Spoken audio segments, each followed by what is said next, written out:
السلام علیکم۔ موک test number 10۔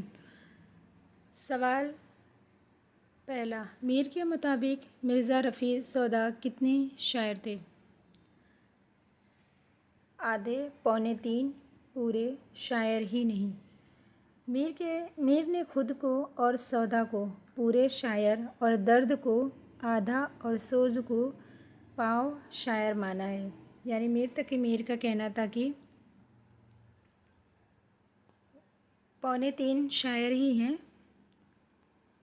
وہ، اور سودا پورے، درد کو آدھا، سوز کو پاؤ شاعر بتایا ہے۔ سوال نمبر 2، نو طرز مرصع کس کی تصنیف ہے؟ نو طرز مرصع میر محمد عطا حسین تحسین ولی، شیر علی افسوس، میر امن دہلوی۔ تو یہ میر محمد عطا حسین تحسین کی تصنیف ہے۔ اس میں 4 درویشوں کی کہانی ہے۔ سوال نمبر 3،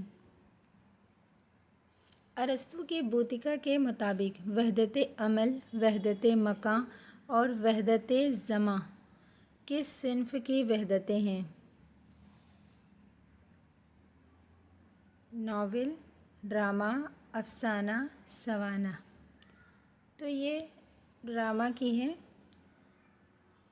ارسطو نے ڈرامے کی 3 وحدتیں بتائی ہیں: وحدت عمل، وحدت زمان اور وحدت مکان۔ سوال نمبر 4، ریختہ کا مطلب کیا ہے؟ شائستہ، اعلیٰ، گری پڑی، ترقی پذیر۔ تو ریختہ کا مطلب ہے گری پڑی۔ سوال نمبر 5، تصنیف آب حیات کے ابواب کو کتنے ادوار میں تقسیم کیا گیا ہے؟ 7، 5، 6، 4۔ محمد حسین آزاد کی تصنیف آب حیات کو 5 ادوار میں تقسیم کیا گیا ہے۔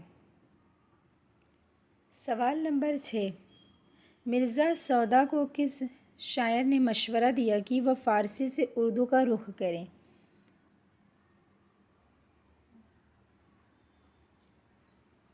شاہ حاتم نے، خان آرزو، مظہر جانے جانا، سعد اللہ گلشن۔ تو خان آرزو نے ان کو مشورہ دیا تھا کہ آپ فارسی سے اردو کا رخ کریں تو زیادہ مشہور ہوں گے۔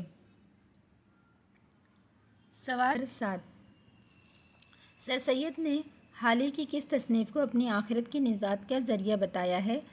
مسدس حالی، مناجات بیوہ، حیات سعدی، برخرود۔ تو یہ مسدس حالی۔ صحیح آپشن یہ ہے۔ مسدس حالی 1879 عیسوی میں لکھی گئی تھی۔ اس کا اصل نام مسدس مد و جزر اسلام ہے۔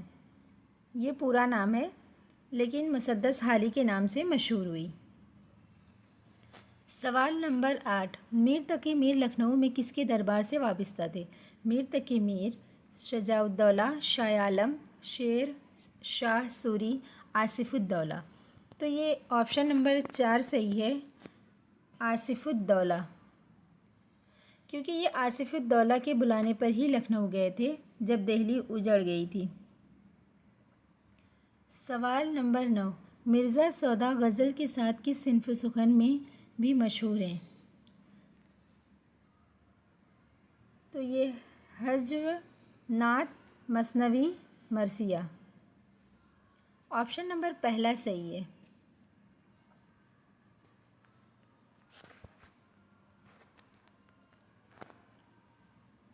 سوال نمبر 10، ملک محمد جائسی کس بادشاہ کے عہد سے وابستہ تھے؟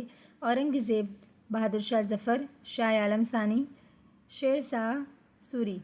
تو آپشن نمبر 4 صحیح ہے، شیر شاہ سوری۔ اودھ کے جائسی نامی قصبہ میں یہ پیدا ہوئے تھے ملک محمد جائسی۔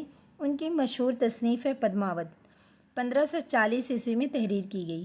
پدماوت کی شروعات میں انہوں نے وقت شیر شاہ سوری کی مدح لکھی ہے۔ یعنی پدماوت کی شروعات میں ہی انہوں نے شعر شاعر سوری کی مدح لکھی ہے۔